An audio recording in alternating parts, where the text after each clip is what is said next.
we are good to go with our topic for today, which is about how to transform microwave mentality into an authentic CEO mindset.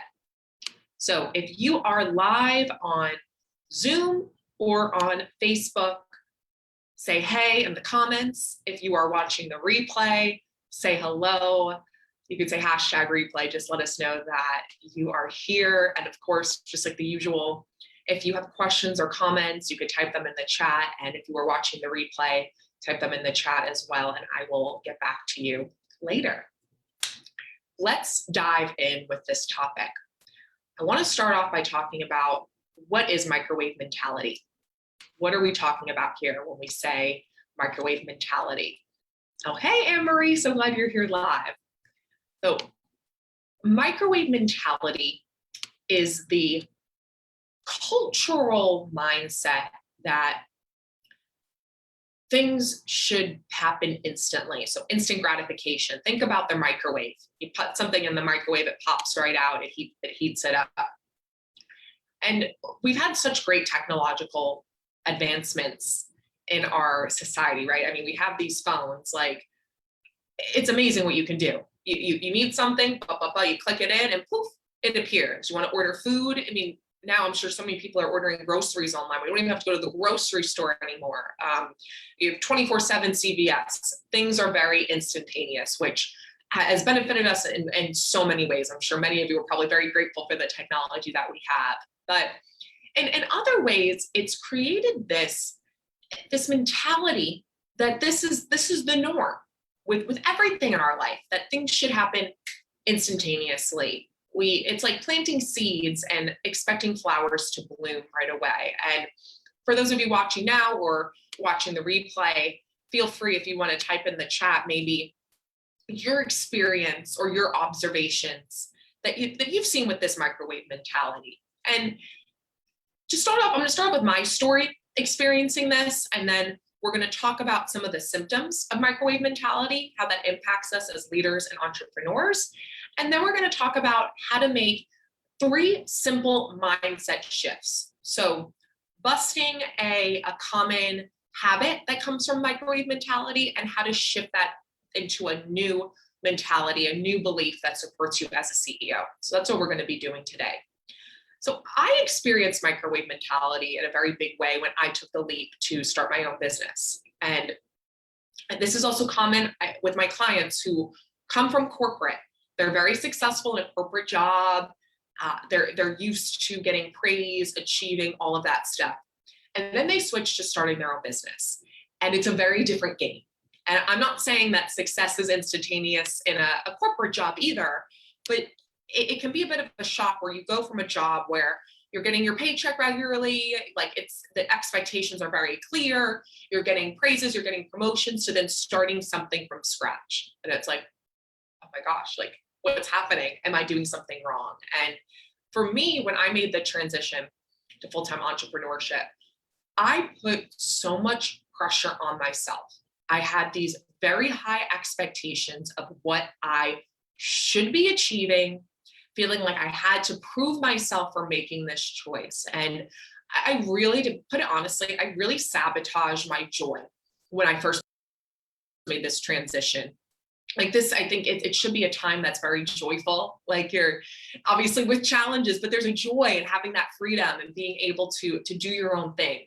I sabotaged it for myself. And a lot of it was this microwave mentality. Like, and I'm sure some of you can relate, like, you see these social media highlights where people are saying they've done this or that. Speaking from an entrepreneurship or a coaching business context, like, I made up my full-time salary in 3 months. I just did a $100,000 launch. So you're looking at that and you're starting to compare yourself. So we're going to talk more about that.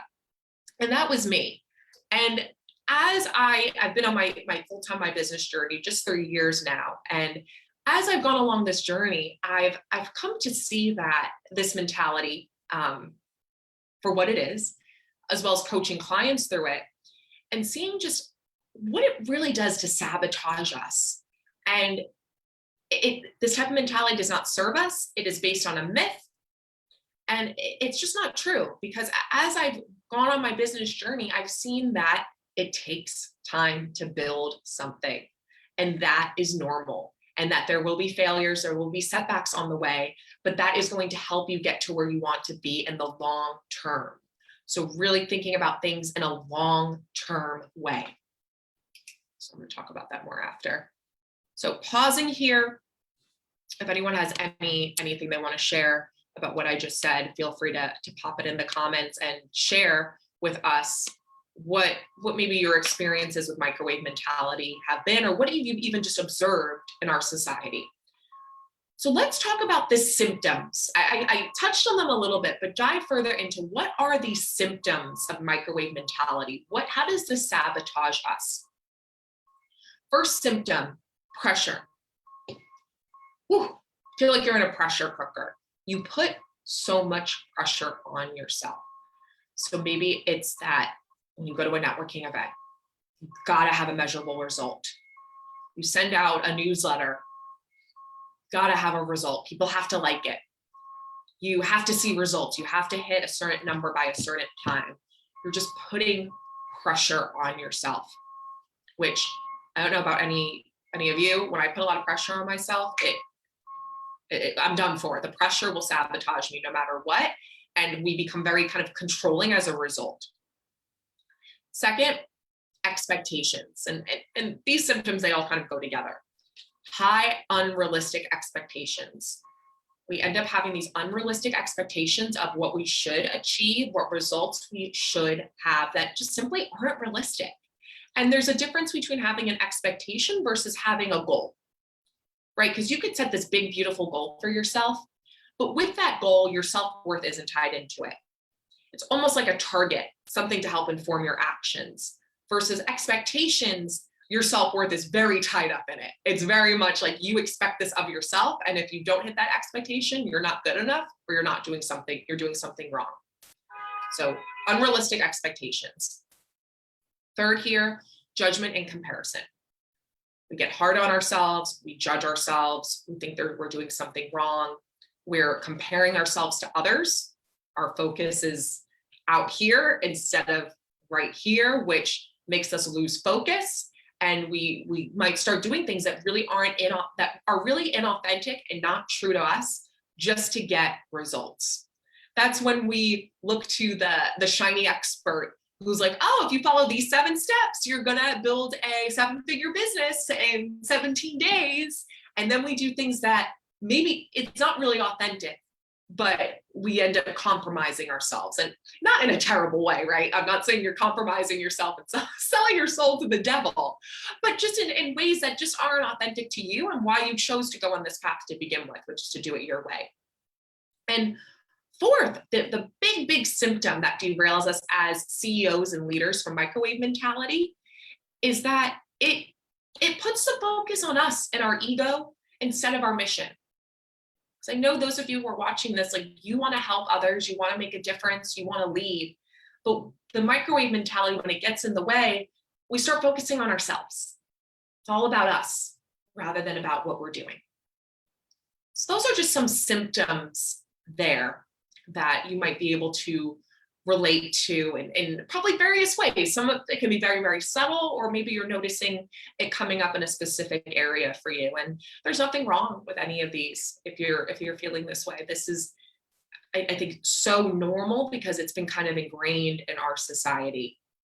So no judgment, and just gonna pause here. I see Talia, goals versus expectations. I'm glad that analogy is helpful.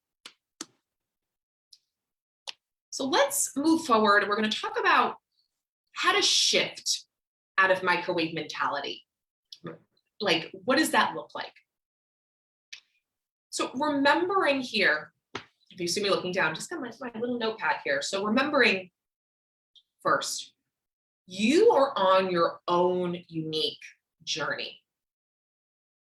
So your journey is going to be different from other people's. And that's okay, and that's normal. People have different starting points than you, and that's okay. And we've talked about this before, like, in our society, we tend to praise things that are done fast, like the 30 under 30, 40 under 40, like climbing the ladder really, really fast. But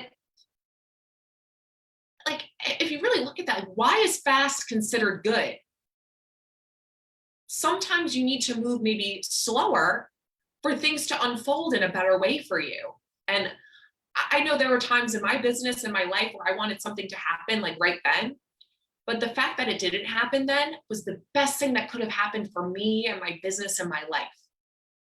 So cutting out, that's where that self-comparison, cutting out the noise there and focusing on your unique journey. And to put it bluntly, at the end of the day, we're all going to the same place. So, but I mean, like, we all live and then we die. Like, at the end of the day, that's it. You put it in perspective like that, where does it matter if you're doing something in 6 months versus 16 months? And I want to call out something here about, like, because social media, this comes up in conversations with clients. And I notice it more, especially just being in the coaching industry, is that when people share their highlights, you're often not knowing the full story. I'm not saying that people who do that are being disingenuous, but I have multiple examples. Like, I know a coach I used to follow. She used to talk about how she made she made the transition to her business and made up her full-time income in only a few months. And then I had received a newsletter from her about how she was building her audience on the side for years, which is what enabled her to make up her full-time income in that amount of time. You also might hear about people saying in their business that they had a $100,000 launch, $50,000 launch, whatever that is. You also have to look at, well, how much did that person spend on expenses to launch that money? And if, let's say, you're saying I launched a program for $50,000, how long is that program? Is that $50,000 over 12 months? Which, let me just do the math here with you guys, which is still great. And again, I'm not dismissing these accomplishments.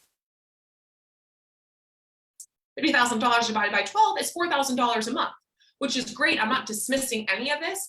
I just want to give some food for thought. If you find yourself comparing yourself to others, just realizing that a lot of times there can be more to this story. And I'm also not saying it's not possible for people to get really quick results right away, but understanding that people have different starting points, different things they're doing, and that's okay. So the CEO shift here is just to focus on you. Focus on your audience, who you're serving. Focus on delivering the best friggin' service or product to your audience that you can. And just staying focused on that, staying in your lane. That is what's going to help you grow forward. Because when you're focused on that, you're in the joy of service, and you're focusing on doing what you love. You're in your strengths rather than looking at what so-and-so's doing, the results that they're getting. So focusing on what you're here to do, getting to know your audience so freaking well that you give them the best service or product possible. So that's CEO shift number 1. Number 2 here, let's talk about self-sufficiency.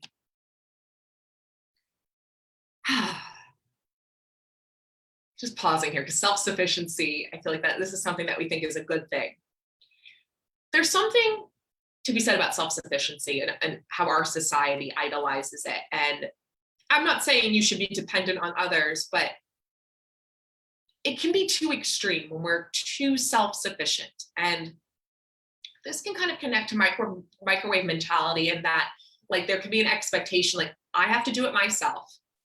I have very high expectations, and only I can meet these expectations. I can't trust others to help, and it's hard, or I can't ask for help. This might not be that extreme for you, but think about, like, just kind of reflect on that for a second. And I'm going to raise my hand here. I mean, this is something that I've had to learn, that it can be hard for me to ask for help at times. And sometimes I do have expectations, and it could be, you know what, rather than, this is a lesson I learned, rather than giving my team feedback, I'm just going to redo it myself. So little ways that it can come up there. And the CEO shift here is you can't do this alone. You're not meant to do it alone. Your big vision is not meant just for you. And realizing how you can lead others, help make people on your team, people that are supporting you, helping them become leaders, delegating to others so that you can be in your zone of genius the most, because that is where you're going to produce the most impact. And that also requires stepping out of your comfort zone, because to really empower a team that supports you, you have to give them direct feedback, even if it feels uncomfortable. It's not about taking what they're doing and redoing it, giving them feedback, telling them what needs to change, being patient with that process. Really being a leader, and not even just with your team, being a leader in everything that you do. And part of being a leader requires seeing the potential of others and knowing that you're not made to do this all alone. So that's a CEO shift too there. So shifting from too much self-sufficiency to being willing to ask for help. And if you don't have a team yet in your business, this could even just be asking for help from your friends. Or maybe it's hiring help in your home. Maybe it's hiring out of service, a cleaning service or a meal prep service, things that are helpful to you. Just gonna check the comments because I saw some activity here. Talia, it says there's so many success stories that make me feel lazy because it looks like they did it in just a few months. I feel like if I just work harder, I could do it too. But really what was going on is that the success story person had a lot of passive networking going on in the background. I have been comparing apples to oranges instead of apples to apples. Yes, 100% there. And also just realizing they're like, and of course, I don't want to say like it's wrong to share your success. Like you don't have to give the full story every time you share a success, right?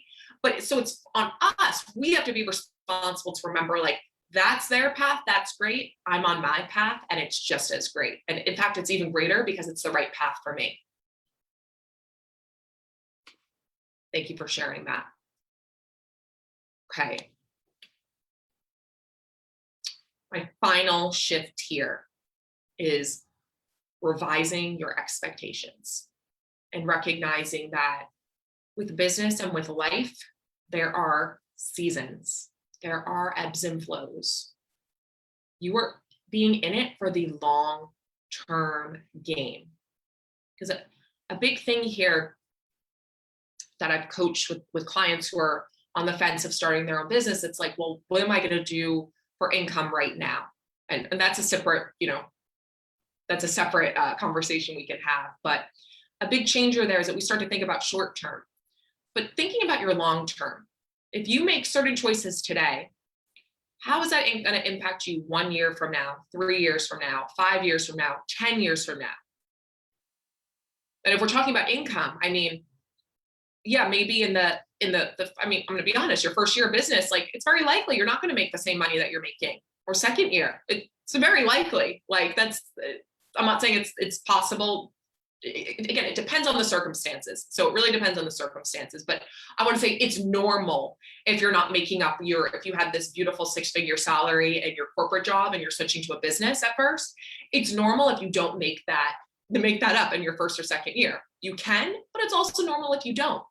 But thinking about what about 5 years from now, 10 years from now, or even 3 years from now, being in your business versus being in that job.